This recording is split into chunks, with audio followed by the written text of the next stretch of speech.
Zombie apocalypse.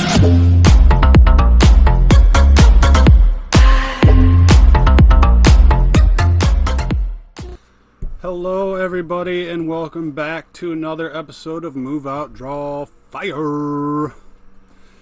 Check this out. Last week I did the continuance of the what's happening in Afghanistan. Okay? Everybody's tracking what's happening in Afghanistan right now. Why? Because there's constant news coverage of it. So I don't need to go in and remind you of what's happening in that godforsaken country.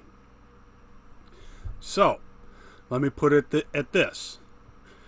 If we go back there, if the United States deploys more troops to Afghanistan in an effort to stomp out the Taliban for breaking their contract or their treaty with us, you will see a repeat in history in the fastest amount of time possible.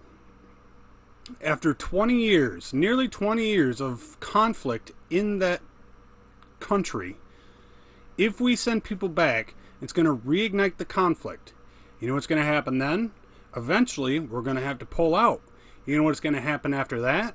The Taliban's going to take over. History repeating itself. If we go there for any other reason to get our people out, no matter what, it's going to be a repeat in history. One that you would think would not happen in our lifetime. So, keep that in mind. Because I saw a quote from some retired general who said, "We'll go back there. We have no problem going back there." Fuck you. If we go back there, it's going to be more deaths on their heads. You know why? Because now they're equipped with good weaponry, up-armored vehicles. If they ever figure out how to fix them and fly them, helicopters. You've gifted the Taliban at this point their own arsenal, and now you want to go back and try to take it back? No, sir. You can F right off. You're going to get more people killed because now they have efficient weaponry, they have advanced weaponry, they have more powerful weaponry than they ever had. If you ever knew what they were making to use their explosives, they're drying out cow turds to pull the ammonium nitrate out of that to make bombs. Now we've gifted them bombs. And you want to go back? No, we'll go back. Shut up. You turd. You're a general. When were you last time on the front line? Shut up. Alright. Now, I really don't have any more to say on the Afghanistan debacle that is going on. Like I said before, you can see it on the news, any channel. Just turn it to a channel, you'll see it. The right blaming the guy, the left blaming the past guy, and the independents or whoever just go, let's just get out of there and let them do their own thing. Doesn't sound like a bad idea, does it? But now, again, they have a bunch of weapons. Gifted to them by us. Who is it meant for? The Afghan National Army? I've told you what I think about them. Garbage! So, let's move on. The school year, if yours hasn't started up already, mine starts next week for the new school year. And I was thinking to myself, people who were born when I graduated are graduating this year.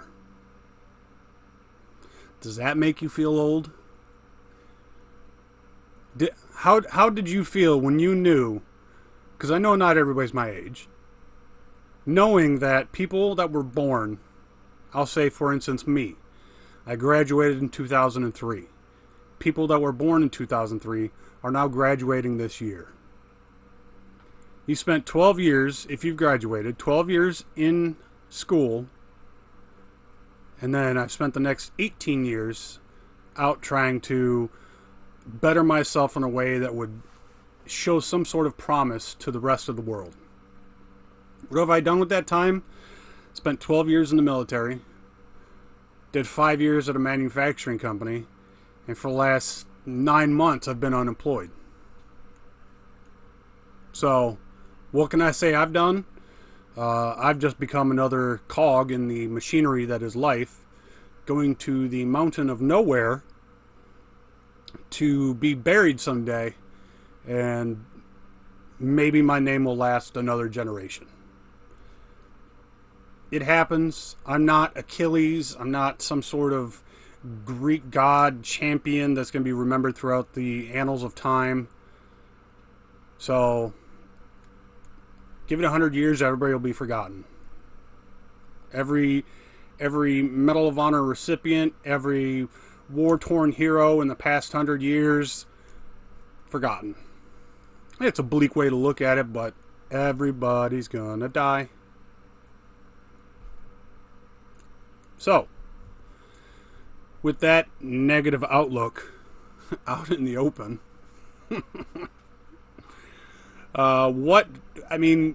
at that point, you hear that and like, what are we all, trying to accomplish? What's the point of life? That's a good question. Do you follow some sort of omnipotent deity that has everything mapped out as far as a fate or a destiny? Do you believe that there's nobody out there and that we're just a rock hurtling through space at an ungodly rate that is someday doomed to fall into a black hole after our sun explodes? So it's either you're religious or you're not. And it doesn't matter what religion. Most of them follow the same concepts and premises. There's a heaven, there's a hell, or equivalent. Most of them, anyway. I know for the Greeks, their heaven was Elysium, where they would be in paradise. For the Norse religion, there was Valhalla, for those who died in battle or were heroic. Christianity, obviously, heaven and hell. There's a couple out there that have like a purgatory, a limbo, what have you. And then there's one out there that just, you die and then you're dead. Not a very positive outlook on the afterlife, but it's an outlook. Am I going to shame anybody or everybody for having a different outlook than myself? No. I'm not that way. Same thing with I don't belittle people or ostracize them for a different religion, for a different race, for a different upbringing, sexuality, mentality. I don't. What I will belittle people on and make fun of them for is some of the stupid stuff, idiotic words that come out of their face.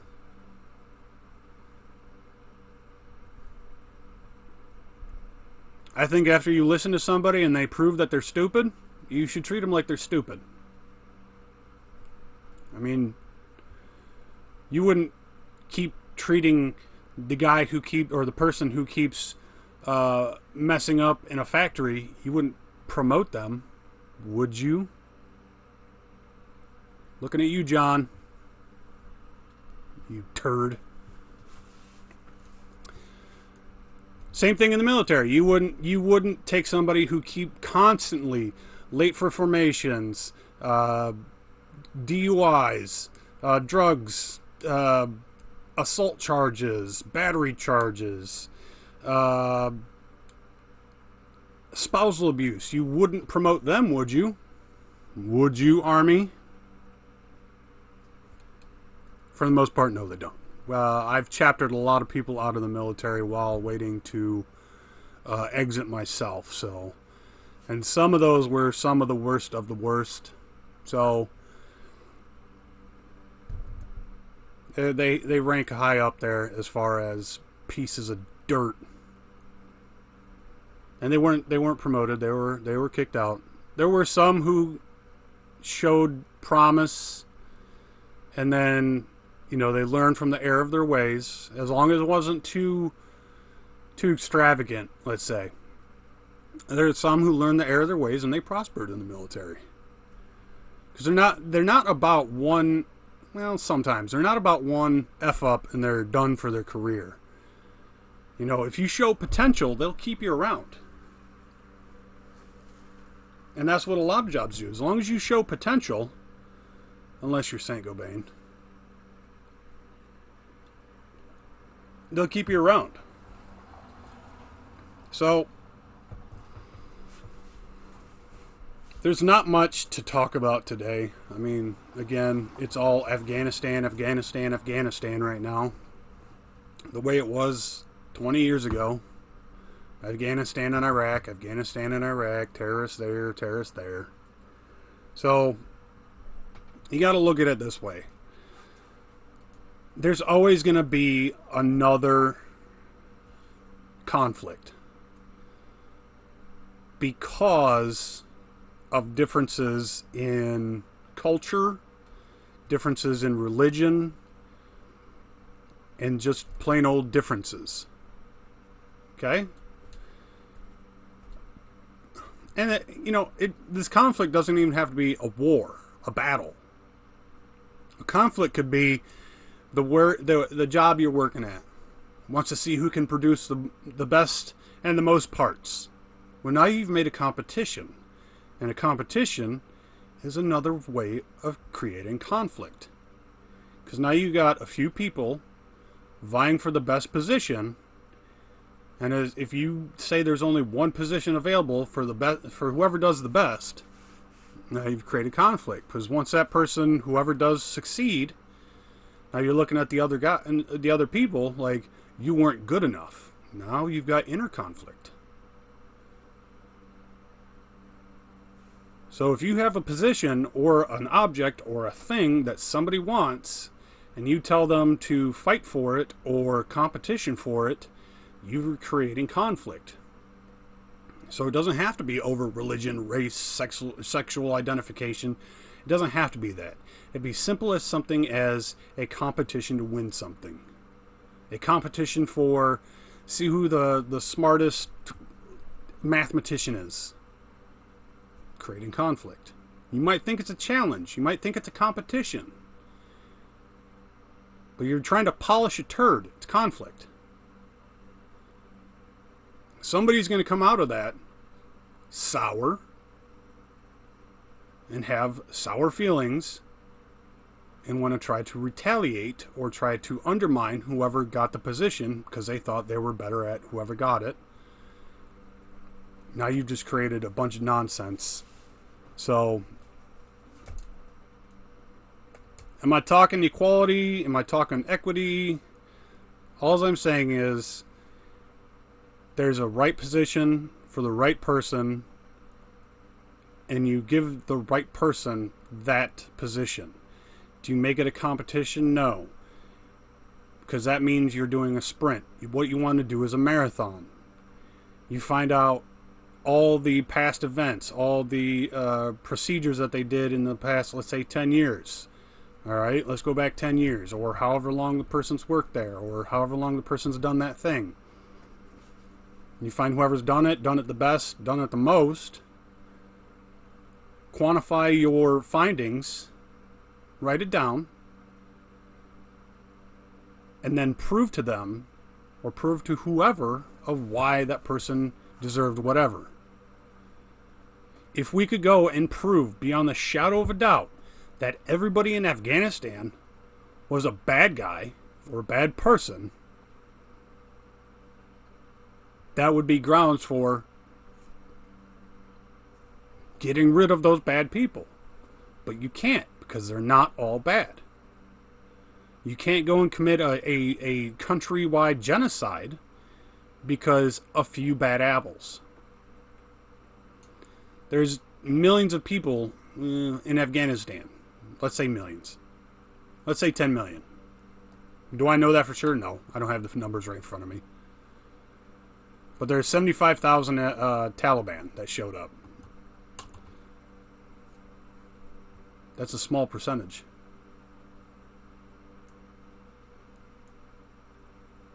Considering that you want to go in there and eradicate all Taliban. Well, guess what?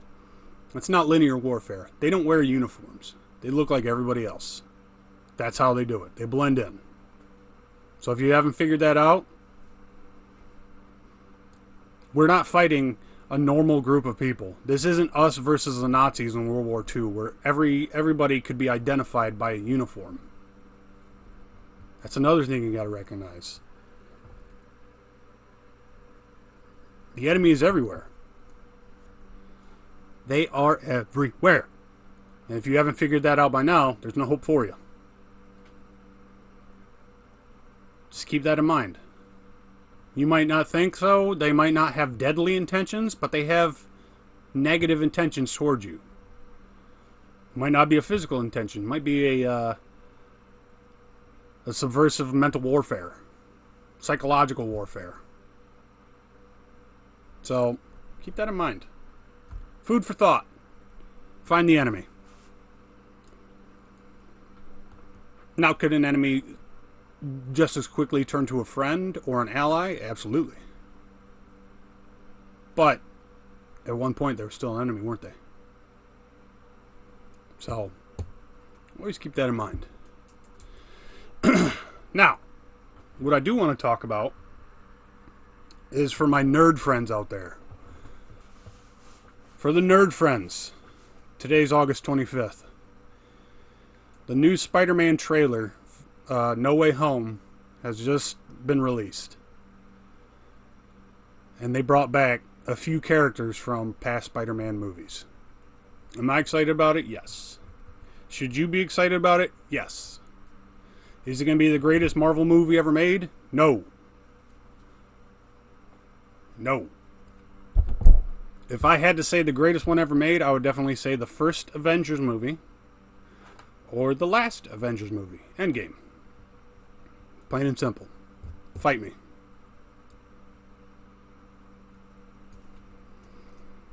But moving on from that, another movie review I have is for the movie Snake Eyes. So for Snake Eyes, I give that a rating of 6 out of 10. Was it great visually? Yes. Did the story make sense? No-ish. It was a good movie. There's definitely places that could have been improved as far as the movie goes. First, the laws of physics and reality could have been, I don't know, improved.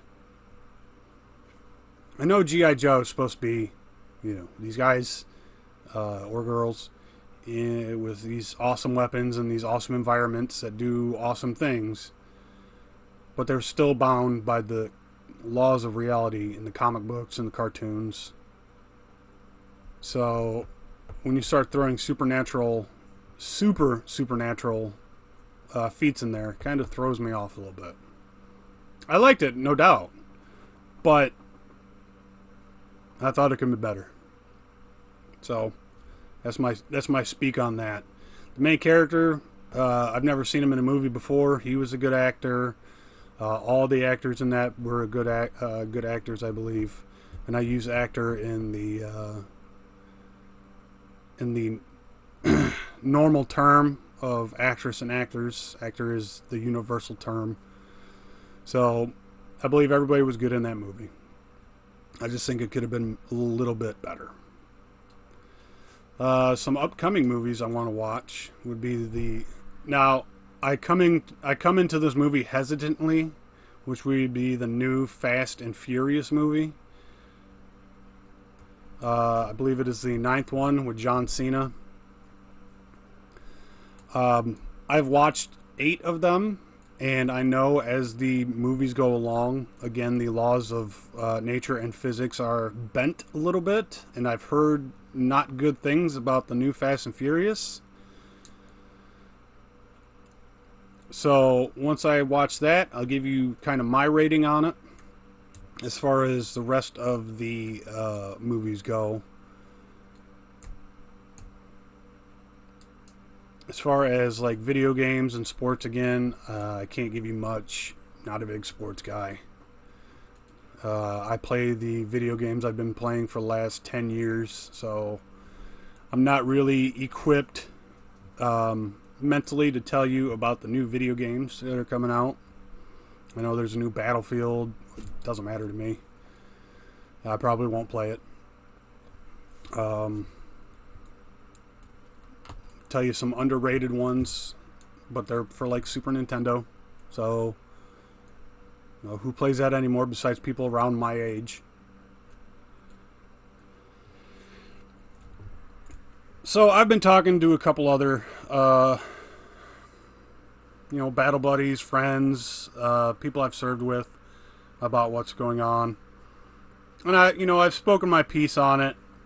And, you can ask other veterans how they feel about it, and they'll speak their piece on it.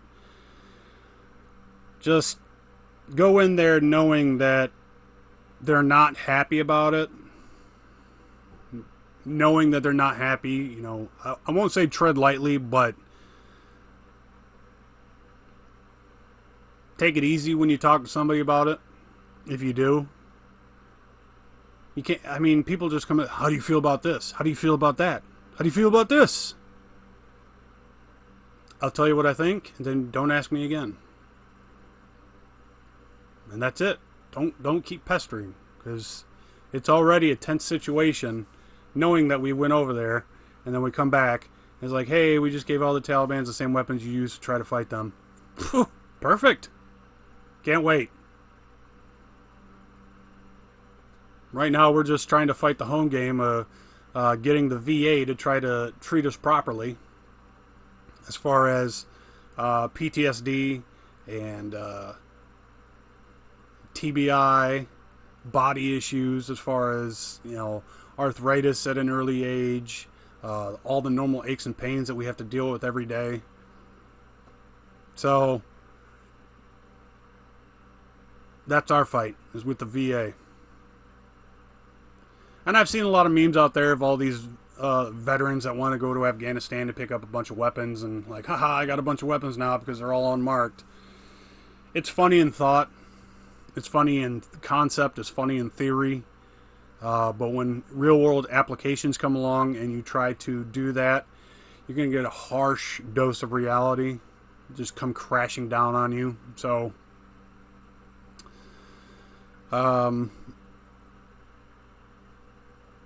I will say that I did see another YouTuber. His name was, I believe, the channel is called Angry Cops.